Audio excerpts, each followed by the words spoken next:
ভারতের সাধক শঙ্করনাথ রায়ের লেখা থেকে রাম ঠাকুর, সেখান থেকে আজকের নিবেদন। যোগাসনে উপবিষ্ট নিমিলিত নেত্র মহাপুরুষের মুখে শোনা যাইতেছে অস্ফুট মন্ত্রের গুঞ্জরণ। ধুনির অগ্নিতে মাঝে মাঝে প্রদত্ত হইতেছে আহুতি, আর থাকিয়া থাকিয়া অগ্নিশিখা ধক ধক করিয়া জ্বলিয়া উঠিতেছে। কিছুক্ষণের মধ্যে কোথা হইতে হঠাৎ সেখানে আবির্ভূত হইল এক অতিশয় নাগরাজ। যন্ত্রচালিতের মতন সাপটি ধুনির অগ্নি কয়েকবার প্রদক্ষিণ করল। তারপর সম্মুখে আগাইয়া আসিয়া হইল নিশ্চল নতশির। রাম ও তার সঙ্গীরা সবিস্ময়ে দেখলেন মহাপুরুষ ওই সাপটিকে ধরিয়া কুণ্ডুলি পাকাইতেছেন। ক্ষণপরেই এটিকে তিনি ওই প্রজ্বলিত ধুনির আগুনে নিক্ষেপ করলেন।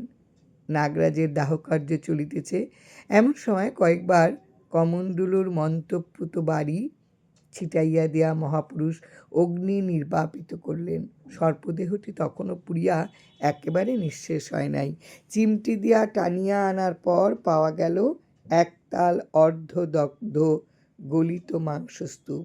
মহাপুরুষ এটি হইতে কয়েকটি পিণ্ড প্রস্তুত করিলেন। এবার শুরু হইল তার অভিনব হোম ক্রিয়া। ধুনির আগুন তেমনিভাবে প্রজ্বলিত রহিয়াছে, আর মন্ত্রোচ্চারণের সঙ্গে সঙ্গে মহাপুরুষ একটি করিয়া সর্পদেহ পিণ্ড উহাতে আহুতি দিতেছেন। সর্বশেষ পিণ্ডটি কিন্তু অগ্নিতে নিক্ষিপ্ত হইল না। আসনে বসিয়া নির্বিকার চিত্তে তিনি উহা গলাধঃকরণ করলেন। নবীন সাধক রাম ও তাহার সতীর্থগণ বিস্ময়ে বিস্ফারিত নয়নে এই অদ্ভুত দৃশ্যের দিকে চাহিয়া আছেন। কিন্তু ইহার পর যে অলৌকিক দৃশ্যটি তাহাদের সম্মুখে উদ্ঘাটিত হইল, সারা জীবনে তারা সেটি আর ভুলতে পারেন নাই। সর্পের ওই দেহপিণ্ডটি ভক্ষণের পরই বৃদ্ধ তাপস নিজ আসনের উপর দেহখানি এলাইয়া দিলেন। স্পন্দনহীন নীরব নিশ্চল দেহটি দেখিয়া মনে হয় না যে উহাতে প্রাণের চিহ্ন মাত্র রহিয়াছে।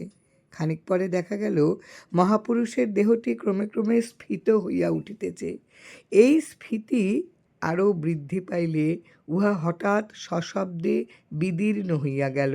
অভ্যন্তর হইতে বাহির হইয়া আসিল এক অনিন্দ সুন্দর তরুণ তাপসমূর্তি। এ যেন এক দিব্য ইন্দ্রজাল। বিগত প্রাচীন মহাপুরুষের দেহটি তখন একপাশে নিঃসার অবস্থায় পড়িয়া রহিয়াছে। নবসৃষ্ট তরুণ সাধক এটিকে তুলিয়া নিয়া অবলীলায় ধুনির অগ্নিতে নিক্ষেপ করিলেন। তারপর দেখা গেল বৃদ্ধ প্রাচীন তাপসের পরিত্যক্ত আসন, চিমটা ও কমণ্ডল নিয়া ধীরে ধীরে তিনি অরণ্যের গভীরে কোথায় যেন অন্তর্হিত হইয়া গেলেন। রাম ও তাহার সতীর্থের এই অকল্পনীয় দৃশ্যের দিকে নির্নিমেষ চাহিয়া আছেন। বিস্ময়ে কাহারও বাকস্ফূর্তি হইতেছে না। হঠাৎ গুরুদেবের আহ্বানে তারা চমকে উঠলেন। বাস্তব জীবনে বোধ আবার ফিরিয়া আসিল। প্রসন্ন মধুর কণ্ঠে গুরুদেব রামকে বললেন, বৎস, কায়া পরিবর্তনের যে অলৌকিক পন্থা তোমরা আজ দেখলে, তা মহা সমর্থ সাধকেরই আয়ত্তাধীন। তোমরা তন্ত্র ও যোগরাজের দুরূহ সাধনায় ব্রতী হয়েছ। এখানে এসে এ রাজ্যের মাহাত্ম্য প্রত্যক্ষভাবে কিছুটা আজ জানতে পারলে এটাই হলো বড় লাভ। জয় রাম, জয় রাম। গুরু কৃপাহি কেবলম।